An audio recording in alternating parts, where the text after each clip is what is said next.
Que bom, né? Mais um dia. Antes de nós entrarmos na palavra do Senhor, se você trouxe a sua oferta, o seu dízimo, eu convido você nesse momento, mais uma vez, fechar os seus olhos e falar com o Senhor, que seja uma expressão de generosidade, de adoração ao Senhor. Convido você mais uma vez, feche seus olhos, vamos estar orando. Você que trouxe a sua oferta, o seu dízimo, fique à vontade. Senhor nosso Deus, nosso Pai, nós estamos aqui diante da Tua presença, Pai, para te agradecer por tudo que o Senhor tem feito, Pai. Nesse momento nós apresentamos diante do Senhor a nossa oferta, Deus, como expressão de adoração, de gratidão. Deus, que o Senhor é um Deus maravilhoso, que tem nos sustentado, tem nos abençoado. Aqueles que têm passado por situações complicadas financeiramente, Deus, que a Tua provisão, misericórdia seja sobre essa vida, Pai, os abençoando. No nome do Senhor Jesus Cristo, amém, amém. Fique à vontade, você que trouxe a oferta, seu dízimo, tá? Pode trazer. Vocês que nos visitam pela primeira vez, sejam bem-vindos. No nome do Senhor Jesus Cristo. Irmãos, hoje nós iremos falar a respeito da pessoa do Espírito Santo. Nós vivemos em um contexto em que muitas pessoas têm falado a respeito do Espírito Santo. E por outro lado, tem aqueles que ignoram o Espírito Santo. Nesse próximo mês agora, nós vamos falar sobre a Reforma Protestante. E eu quero abordar a respeito da pessoa do Espírito Santo, iniciando hoje e dando continuidade até a Reforma Protestante. E nós vamos tratar a respeito da pessoa do Espírito Santo hoje. Nós vamos falar também sobre a respeito do Espírito Santo e seus dons, né? A respeito do Espírito Santo na história. E nós temos visto que existe um problema daqueles que falam muito a respeito da pessoa do Espírito Santo, na distorção teológica a respeito do Espírito Santo, né? E, portanto, existe, por outro lado, aquelas pessoas que acabam negligenciando falar a respeito da pessoa do Espírito Santo. E, às vezes, o problema é pelo contexto ao qual nós vivemos, em que falar da pessoa do Espírito Santo acaba sendo algo que automaticamente liga a nossa mente a um avivamento, algo carismático, pentecostal, barulhento. Eu acredito que a boa parte dos que estão aqui são aqueles que fugiram desses movimentos, que são movimentos que deixam a palavra do Senhor de lado para viver experiências. Mas existem dois lados. Aqueles que acabam indo para o extremo de falar a respeito do Espírito Santo, mas o problema desse extremo é a distorção em volta da pessoa do Espírito Santo, mas, por outro lado, existem aqueles que, por esse contexto, criaram uma espécie de proteção, uma espécie de fuga, e, portanto, negligenciam a ação do Espírito Santo. Aqui na igreja, cada um carrega consigo uma opinião quando se trata do Espírito Santo. Alguns, ao ouvir do Espírito Santo, automaticamente vão ficar preocupados, acreditando que eu vou usar um tom carismático ou um tom pentecostal. Por outro lado, muitos que estão aqui talvez se alegrem, porque em seus sangues o sangue não corre, o sangue pula. Então nós vemos dois lados na moeda. Interessante que ao falar do Espírito Santo, muitos direcionam o seu pensamento automaticamente no poder de Deus, no avivamento. E, enfim, independente da bagagem que você carrega consigo, independente daquilo que você crê, eu lhe convido nesta manhã a abrir sua mente, abrir seu coração, para que a gente possa, através das Sagradas Escrituras, aprender aquilo que a palavra fala. Eu quero falar da pessoa do Espírito Santo, e eu tenho grande preocupação em, muitas das vezes, por esse contexto ao qual nós vivemos, nós negligenciar a pessoa do Espírito Santo no nosso culto, na nossa vida cotidiana, na nossa prática cristã. E quando nós negligenciamos ou negamos até o próprio Espírito Santo, nós estamos negando o próprio Deus. E eu gostaria que você abrisse sua Bíblia comigo. Vamos fazer a leitura de João, capítulo 14, versículo 16. Assim que você se colocar de pé, peço que você, assim que você encontrar a passagem, se coloque de pé, por gentileza. João capítulo 14, versículo 16 a 17.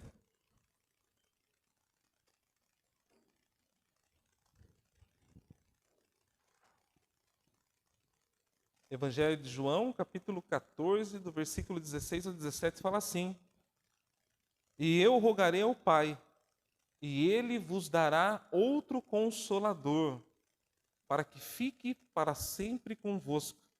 O Espírito da verdade, o qual o mundo não pode receber, porque não o vê nem o conhece, mas vós o conheceis, pois ele habita convosco e estará em vós. Pode se sentar? Jesus aqui, ele está preparando os discípulos, pois dentro de alguns dias Jesus estaria deixando esse mundo.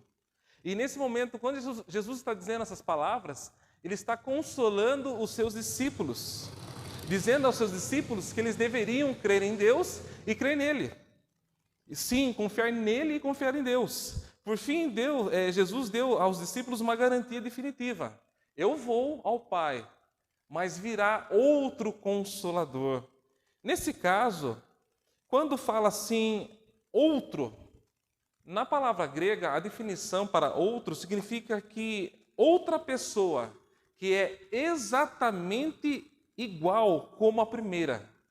Jesus está dizendo assim: eu estou indo ao Pai, mas aquele a qual vem, enviado pelo Pai por mim, é igual a mim, ou seja, a mesma essência, Deus.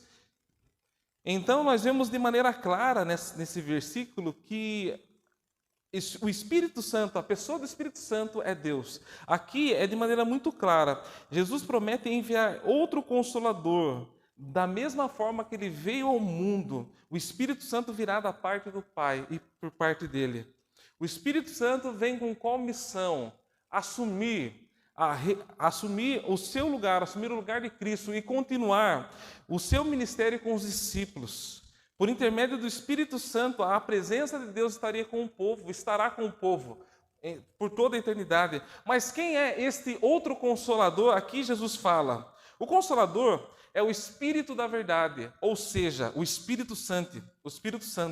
Durante a história bíblica, nós vemos diversos nomes atribuídos ao Consolador, ao Espírito Santo, como Espírito de Deus, Espírito da vida, Espírito do Senhor, Consolador, entre outros nomes. Existem também símbolos que representam o Espírito Santo, como a pomba, como o vento, como a água e o fogo. O Espírito Santo, ele é conhecido como a terceira pessoa da Trindade. E, infelizmente, esse termo faz com que pessoas pensem que, por se tratar da terceira pessoa da Trindade, ele é um Deus menor, um Deus fraco. E, infelizmente, quando falamos da terceira pessoa do Espírito Santo, na nossa mente vem uma hierarquia, como se fosse o Deus Criador. Esse é o poderoso, logo em seguida vem Jesus, e a terceira pessoa é o Espírito Santo. Muitos carregam consigo que o Espírito Santo, por ser a terceira pessoa da Trindade, ele é inferior. E isso é um erro, isso é um pecado. Com isso, o Espírito Santo não faz parte da sua adoração, não faz parte da sua oração, quando uma pessoa carrega consigo que ele é inferior. É bem verdade que o Espírito Santo, ele é revelado de maneira clara no Novo Testamento. Nós vemos que há um descortinar em toda a história bíblica, mas Jesus, naquele momento, ele apresenta de maneira clara o Espírito Santo. O Espírito já está desde a eternidade com o Pai e com o Filho. Portanto, desde a criação de todas as coisas, o Espírito Santo está presente. Toda a Bíblia afirma a divindade do Espírito Santo. O Espírito Santo são concedidos atributos divinos. Eu gostaria de compartilhar com vocês. O primeiro é a onipresença. No Salmo 139, do versículo 7 ao 10. Aqui fala da onipresença. Para onde me ausentarei do teu Espírito? Para onde fugirei da tua presença? Se eu subir ao céu, lá tu estás. Se fizer a minha cama nas profundezas, tu estás ali também. Se tomar as asas da alvorada, se habitar nas extremidades do mar, ainda ali a tua mão me guiará, e a tua mão direita me sustentará. Porém, não apenas a sua onipresença, mas também a sua onisciência, como está escrito em Isaías, no capítulo 14, do versículo 13 ao 14. Vejam o que a palavra fala, Quem guiou o Espírito do Senhor? Ou lhe ensinou como conselheiro? A quem ele pediu conselho para lhe dar entendimento e lhe mostrar o caminho da justiça? Quem lhe ensinou o conhecimento e lhe mostrou o caminho do entendimento? Vemos também a onipotência. Romanos capítulo 15, do versículo 19, diz assim: pelo poder de sinais e prodígios, no poder do Espírito Santo, de modo que desde Jerusalém e arredores até o Ilírico tenho proclamado plenamente o Evangelho de Cristo. As Escrituras também nos apresentam o Espírito como um ser pessoal. E quando falam ser pessoal, é quando ele é chamado de Consolador.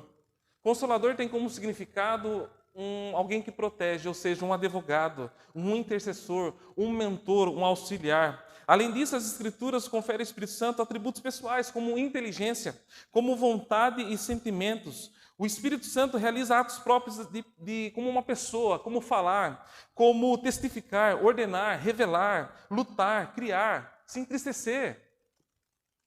Portanto, como nós podemos observar e analisar, o Espírito Santo é Deus. Ele é uma pessoa, ele não é uma força como as seitas acreditam. As seitas acreditam que o Espírito Santo é uma força que emana de Deus. É como se Deus fosse um maioral a qual ele manda o poder, como se fosse aqueles jogos de videogame. E muitas seitas ensinam dessa maneira, e o que eles fazem? Eles negam a existência do Espírito Santo, eles negam a divindade, eles negam que o Espírito Santo é Deus. Ou seja, na mentalidade de seitas, o Espírito Santo ele é manipulado, ele é controlado por algo maior, Deus. Mas, na verdade, Deus Pai, Deus Filho, Jesus Cristo e o Espírito Santo são iguais, a mesma essência, o mesmo poder. Portanto, nós afirmamos com as Escrituras que o Espírito Santo é uma pessoa, assim como o Pai e o Filho são, com a mesma substância, com o mesmo poder e com a mesma glória. A pessoa do Espírito Santo é Deus, e sendo Deus, preste bem atenção, ele jamais pode ser manipulado, ele jamais pode ser controlado, ele jamais pode ser estocado. Infelizmente, nós vivemos em um contexto em que muitas pessoas, muitos líderes religiosos, eles agem como Simão Mago. Simão Mago pensava que a pessoa do Espírito Santo é um poder que pode ser comprado e, com isso, manipulado. Triste, irmãos, mas isso é uma pura realidade dos nossos dias. Charlatões buscando proeminência na igreja para que possa viver uma vida de extravagância, usufruindo de poder, de prosperidade. Nós vemos na história que quando o Papa Leão recomendou a João a venda de indulgências, o lucro não era para a construção apenas da Basílica de São Pedro, mas o lucro era para que ele pudesse usufruir. Na década de 1990, teve um televangelista americano, Robert Tilton, que por meio da televisão, ele granjeou, arrecadou dezenas de milhões de dólares para o seu próprio benefício, explorando os vulneráveis.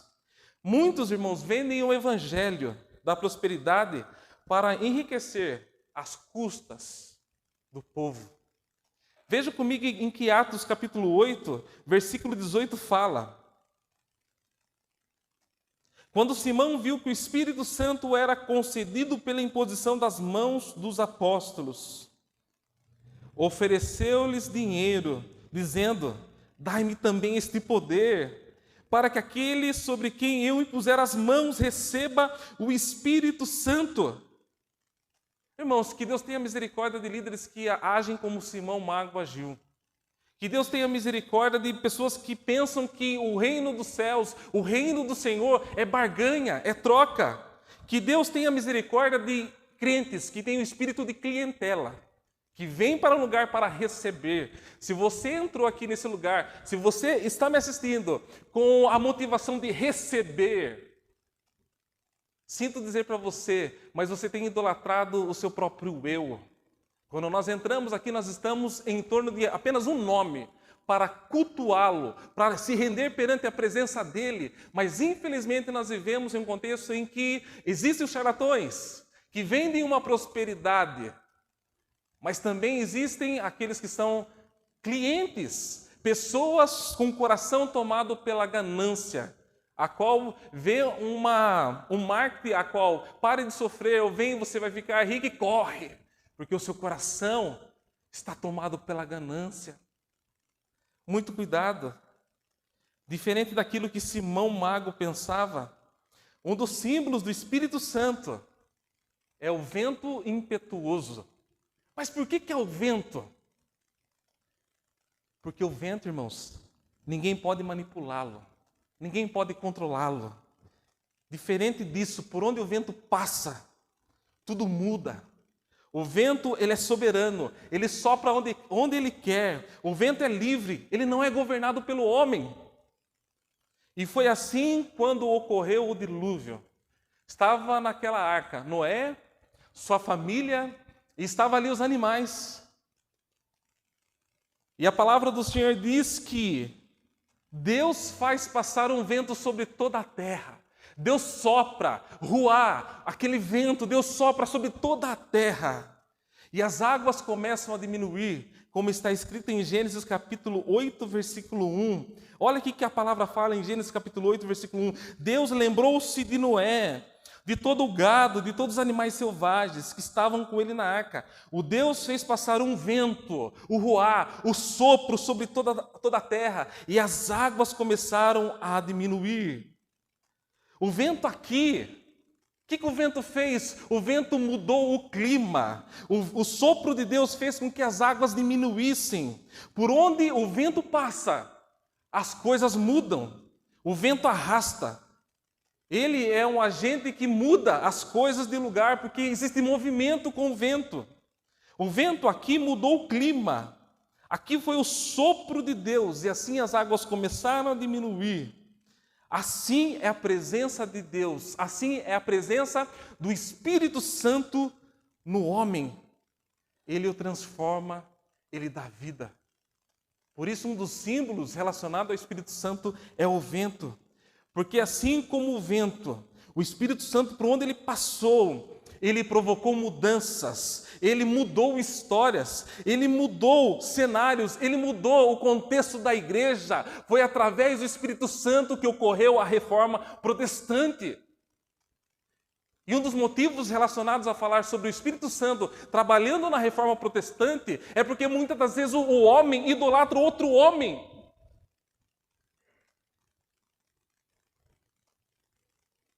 Foi por intermédio do Espírito Santo que ocorreu toda uma mudança na história da igreja. E ele é digno de todo louvor, de toda honra. E mais uma das maiores obras que nós podemos ver a respeito da pessoa do Espírito Santo é que ele aplica os benefícios da salvação aos cristãos. Como ele aplica? O justificando, regenerando, santificando e, por fim, edificando toda a igreja. Podemos ver a presença poderosa do Espírito Santo em toda a vida de Jesus, e isso é maravilhoso. Desde o ventre materno até o túmulo, até a sua ressurreição, a evidência do Espírito Santo na vida de Jesus foi algo muito claro. Nós vemos no batismo, nos milagres, no expulsar demônios. Toda a sua vida foi vivida no Espírito Santo. Irmãos, humanamente dizendo, nós olhamos para o nascimento de Jesus. Naquele momento ali foi obra do Espírito Santo sobre Maria. Ali ele foi concebido. E Jesus, quando foi batizado, que cena maravilhosa, Jesus estava ali e de repente o céu se abriu e como uma forma de uma pomba corpórea desceu o Espírito Santo e aquela voz dizendo: Tu és meu filho amado. Jesus, cheio do Espírito Santo, logo após o batismo, ele é conduzido pelo Espírito Santo ao deserto. E ali ele vence Satanás quando ele é provado, quando ele é tentado. O Senhor Jesus Cristo expulsou demônios. O Senhor Jesus Cristo, cheio do Espírito Santo, falou com o fariseu Nicodemos. Disse que ninguém poderia entrar no reino de Deus se não nascesse da água e do Espírito. Por fim, o escritor do livro de Hebreus ressaltou O Espírito Santo foi quem sustentou Jesus durante toda a sua vida, em sua obra redentora. Hebreus capítulo 9, versículo 14, eu gostaria de ler com os irmãos. Diz assim: quanto mais, então o sangue de Cristo, que pelo Espírito eterno se ofereceu de forma imaculada a Deus, purificará a nossa consciência de atos que levam à morte, de modo que servimos ao Deus vivo. Irmãos e irmãs, o Espírito Santo é aquele que regenera, aquele que transforma, é aquele que dá vida aos mortos. Qual é a evidência do Espírito Santo na sua vida? Se é verdade que o Espírito Santo habita em nós, no corpo, no templo, que nós somos templo do Espírito Santo, não é para ter uma diferença entre aqueles que ele habita e aqueles que ele não habita? Imagine comigo, se eu falasse assim para vocês, é uma ilustração bem simples. Se eu falasse assim para vocês que eu tive um encontro com Deus, na qual ele entrou no meu corpo e ele me deu uma habilidade, jogar bola de maneira sobrenatural. Daí todo mundo fica naquela expectativa. Daí chega o dia da família, nós estamos lá no campo de futebol, um verdadeiro perna de pau. Só que eu falei que eu havia tido um encontro com Deus. Eu sou a habitação de Deus e Deus me deu um poder sobrenatural para jogar bola. E vocês olham assim e falam, puxa, um perna de pau. O que vocês pensariam? Será que Deus capacitou Ele mesmo? O Espírito Santo habita em nós. Não é para ter uma diferença entre nós e o mundo? Já parou para refletir a respeito disso? Falar sobre o Espírito Santo são muitas passagens que eu poderia citar. E eu estou tentando resumir de uma maneira assim muito simples. Sabe por quê? Porque, infelizmente, eu citei essa ilustração, mas muitos cristãos dizem ter um encontro com Deus, mas nunca experimentaram uma mudança internamente. Nunca apresentaram frutos que glorificam ao Senhor. Dizem que o vento passou pela sua vida, mas não ocorreu mudança nenhuma. Dizem que o fogo, porque um dos símbolos do Espírito Santo é o fogo. Eu fui purificado por esse fogo, mas continua com o palavrão nos seus lábios, continua com o coração cheio de impureza. O meu pedido nesta manhã é que o Espírito Santo visite seu coração, como o vento que transforma, como o fogo que purifica, como a água que limpa. Que Ele adentre ao seu coração nesta manhã. Desde o início nós vemos o Espírito Santo agindo. Ele juntamente com o Pai e com o Filho. O Deus Trino, organizando, trabalhando. E sabe o que é interessante? Quando nós olhamos lá em Gênesis capítulo 1, nós vemos que Deus é um Deus criativo. Muitas das vezes nós falamos assim, nossa, que homem criativo. Irmãos, criativo é o Deus Trino. Por quê? Porque não havia matéria. Ele criou do nada, ex nihilo, todas as coisas. E hoje, se nós olhamos um pintor fazendo um quadro, e nós olhamos e falamos, nossa, que criatividade. Ele apenas está pegando colorações, misturando, mas pense comigo. O verdadeiro criativo da história é Deus, que do nada fez todas as cores, fez todas as coisas. O homem apenas está organizando, porque Deus tem derramado sobre aquele coração a graça comum, a qual tem dado capacidade para fazer. A criatividade, irmãos, é um atributo de Deus. Nós vemos o Espírito Santo capacitando artistas no Antigo Testamento para trabalhar no tabernáculo, para a criação do tabernáculo. Olha em que Êxodo capítulo 31 diz, versículo 3, e o enchi do Espírito de Deus, dando-lhe sabedoria, entendimento e habilidade em toda atividade artística. Preste bem atenção, para criar obras artísticas e trabalhar em ouro, prata e bronze, para lavrar pedras de engaste e fazer entalhes em madeira, enfim, para trabalhar em toda atividade artística. Irmãos, o Espírito Santo também está envolvido na providência de Deus, realizando o seu propósito na vida de pessoas. Ele é aquele que capacitou pessoas para governar nações. Como exemplo de Saul, como exemplo de Davi. Vejam o que a palavra diz em 1 Samuel, capítulo 10, versículo 6. O Espírito do Senhor se apoderará de ti e terás manifestações proféticas com eles, e serás transformado em outro homem. Aqui no capítulo 10, versículo 6, está dizendo a Saul, agora o capítulo 16, versículo 13, então Samuel pegou o vaso de azeite e ungiu diante de seus irmãos, e daquele dia em diante o Espírito do Senhor se apoderou de Davi. Depois Samuel se levantou e foi para Ramá. Como nós podemos ver aqui, o Espírito Santo do Senhor capacitando para governar, para reinar. E é muito importante falar que nós não devemos confundir, irmãos, a presença do Espírito de Deus. Nesse sentido, a questão da salvação. Por que eu falo isso? Porque na história fala que o Espírito de Deus, ele se retirou de Saul. E por que ele se retirou de Saul? Ele se retirou para que Saul não reinasse mais. Tanto que nós vemos depois, em 1 Samuel capítulo 16, versículo 14, a palavra fala, o Espírito do Senhor se retirou de Saul. Talvez seja esse motivo que Davi tenha orado, clamado a Deus, pedindo ao Senhor que não retirasse dele o Espírito Santo. Talvez Davi estava temendo que acontecesse a mesma coisa que aconteceu com Saul. Portanto, ele ora no Salmo 51, versículo 11: não me expulsas da tua presença, nem retires de mim o teu Santo Espírito. É bem provável que Davi estava com temor de acontecer a mesma coisa que aconteceu com Saul, acontecesse com ele. Então, durante toda a história bíblica, nós vemos o Espírito Santo capacitando. Assim o Espírito Santo capacitou anciões para trabalharem com Moisés. Assim nós vemos o Espírito Santo capacitando juízes, líderes militares. O Espírito Santo também, ele inspirou profetas, ele inspirou toda a Escritura.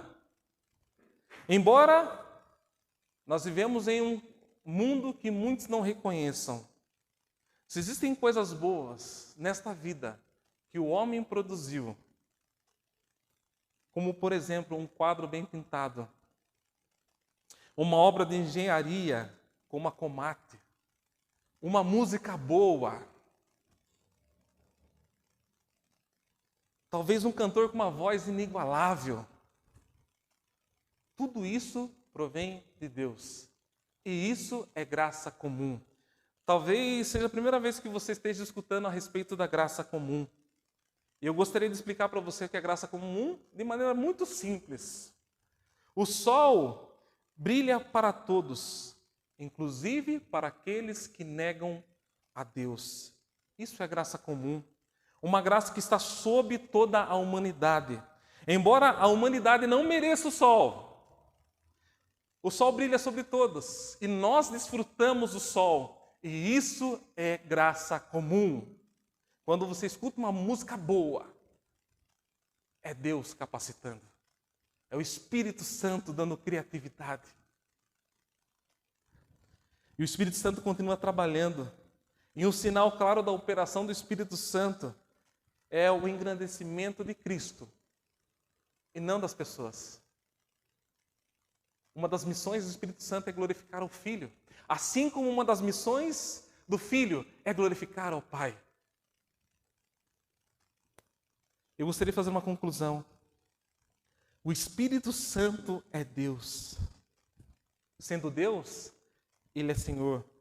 Sendo o Senhor, Ele deve ser adorado. É por meio dele que nós somos convencidos do pecado e hoje nós estamos aqui. E isso é necessário, esse trabalhar do Espírito Santo no nosso coração, é porque o pecador, ele não aceita as coisas de Deus. O pecador, ele não vai ao encontro de Deus. Ele não pode ir ao encontro de Deus porque o pecador ele é um morto espiritualmente. Mas o Espírito Santo é aquele que dá vida. Hoje nós estamos aqui pela obra do Espírito Santo. Foi Ele que preparou o caminho para o Evangelho em nossa vida. Foi Ele que preparou todas as coisas para que você fosse até Cristo. E hoje você está aqui. E não é mérito seu, mas é mérito do Deus Trino, que desde a eternidade executou um plano para nos salvar, para nos resgatar. E um dos propósitos do Espírito Santo em todo esse trabalho é a redenção. É a redenção. Foi por meio do Espírito Santo que Jesus se entregou. Irmãos, isso é muito lindo, irmãos. Na quarta-feira nós estávamos falando sobre a Trindade. E João faz uma declaração muito linda dizendo que Deus é amor. Só que nesta afirmação, dizendo que Deus é amor, ele não está dizendo apenas que Deus, na sua essência, ele é amor, ele é puro amor. Mas ele está fazendo uma declaração, uma afirmação. Deus é trino. Quando ele fala Deus é amor, ele está dizendo assim, Deus é o Pai, é o Filho e o Espírito Santo. Ou seja, Deus ele não precisava de nós. Deus ele não precisava da criação. Porque ele vivia, sempre viveu eternamente em laços de amor. Entre o Pai, o Filho e o Espírito Santo em comunhão, em amor. Mas a graça do Senhor e a misericórdia do Senhor nos alcançou. E nós fomos criados para um propósito de adorá-lo, de todo o nosso coração. Irmãos, eu finalizo essa mensagem dizendo assim para vocês, assim, não negligencie o Espírito Santo, a pessoa do Espírito Santo. Não negligencie. Ame-o, adore-o, ore a Ele, converse com Ele. Fale com Deus Trino, com o Pai, com o Filho e com o Espírito Santo. Talvez a sua mente seja assim, pastor, mas como que eu oro agora? Vem quarta-feira. Venha conosco na quarta-feira. Momento de aprendizado, mas como que eu faço? Irmãos, nós sempre finalizamos o culto com a bênção apostólica. E sempre eu cito o amor de Deus, a graça do nosso Senhor e Salvador Jesus Cristo, e a consolação do Espírito Santo. E quando é falado, eu estou comunicando a vocês que eles são iguais, que não há diferenças, que essa é a nossa crença da PIB. Nós cremos num Deus trino, poderoso, que não mudou, que é imutável, que opera em corações e tem nos dado a vida. E que nesta manhã, Cristo, o Deus Pai, o Espírito Santo lhe dê a vida. Irmãos, é muito lindo porque nós olhamos em toda a trajetória bíblica, nós vemos, desde o início, o Deus Trino trabalhando. E para finalizar, olhamos lá em Gênesis. No princípio, Deus criou os céus e a terra. No princípio, Elohim criou os céus e a terra. E o Espírito pairava sobre as águas. Havia um abismo, havia um caos. E disse Deus, haja luz. Irmãos, e quando nós olhamos ali o papel do Espírito Santo, sabe qual que é o papel do Espírito Santo? No caos que havia. Porque todo trabalho, querendo ou não, gera-se uma bagunça, um caos, para que tenha trabalho. E ali na construção, estava ali o caos, estava em formação. E nós vemos o Deus Trino organizando. Nos 6 dias ele organiza, mas sabe o que é o mais lindo nessa passagem? Se tratando do Espírito Santo, que o papel do Espírito Santo é recriar. Ou seja, é dar a vida. Naquele momento, quando o Espírito Santo pairava no hebraico é como se fosse um significado literal, de bater as asas. Proteção. E a minha oração nesta manhã é para que o Espírito Santo, Senhor, lhe dê a vida. Que ele vá ao teu coração, paire sobre o teu coração, te recriando, te dando um novo sentido, te dando a vida. E eu convido a você a fechar os seus olhos nessa manhã e falar ao Deus Trino. Abrir teu coração e falar ao Espírito Santo. Talvez a sua vida seja como a vida de qualquer um neste mundo. Mas se vocês são a habitação do Espírito Santo,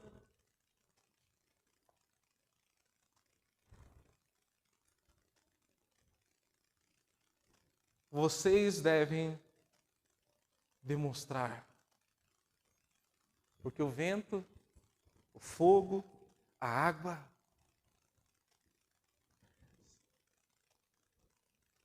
coisas que simbolizam o Espírito Santo, vem para nos comunicar algo. E assim como a água, Ele é aquele que nos limpa, que nos lava. Assim como é o fogo, o Espírito Santo está aqui purificando o nosso coração, tirando todas as impurezas. E assim como ele é simbolizado como o vento, Ele é aquele que muda todas as coisas.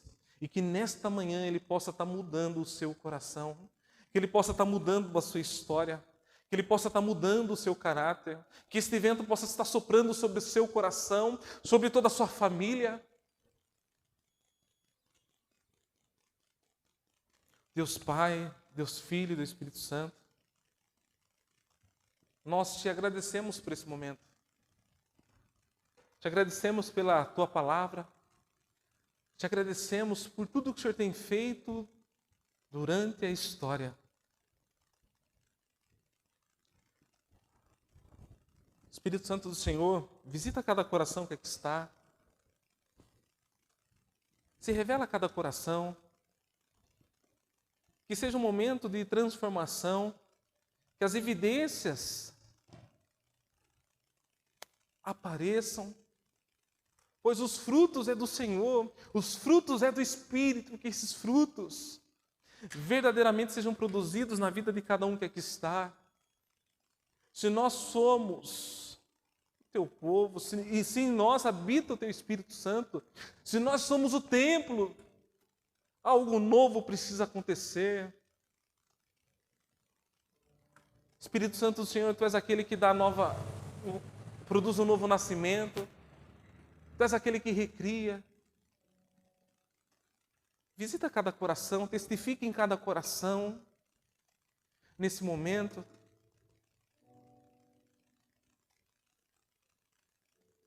Que não seja um sentimentalismo barato, mas assim como aqueles discípulos estavam ali a caminho de Emaús, e quando Jesus falava, o coração deles queimava.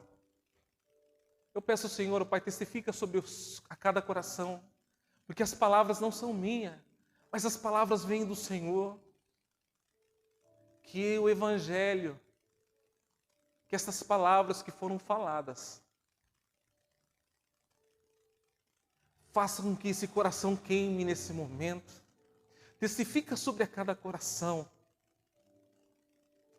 Espírito Santo, Tu és Deus, e nós Te adoramos, nós Te bendizemos, porque Tu és aquele que tem nos guiado, Tu és aquele que não tem nos deixado órfãos, Tu és aquele que tem estado conosco em todos os momentos, Tu és aquele que tem nos capacitado. Se nós temos dado certo no nosso emprego, é porque o Senhor tem nos capacitado, é mérito Teu. Se nós temos habilidades, é mérito Teu. Tudo é para a Tua glória, Espírito Santo. Tudo é para a Tua glória, Jesus Cristo, Filho. Tudo é para a Tua glória, Pai. Porque desde a eternidade, o Senhor, ó Deus Pai, amou o mundo de uma maneira que nós não compreendemos. Mas assim o Senhor enviou o Seu Filho. E de maneira voluntária Ele se entregou naquela cruz. Ele morreu, ressuscitou e foi ao Pai novamente. Mas Ele não nos deixou só, nos enviou o Espírito Santo, que tem nos regenerado, que tem nos dado a fé. E assim nós temos crido. E nós estamos vivendo em plena santificação, em plena perseverança. É porque o Espírito Santo habita na sua igreja. E Ele é que tem nos conduzido. E as portas do inferno não prevalecerão contra a tua igreja. Porque Tu és o Deus Trino que reina.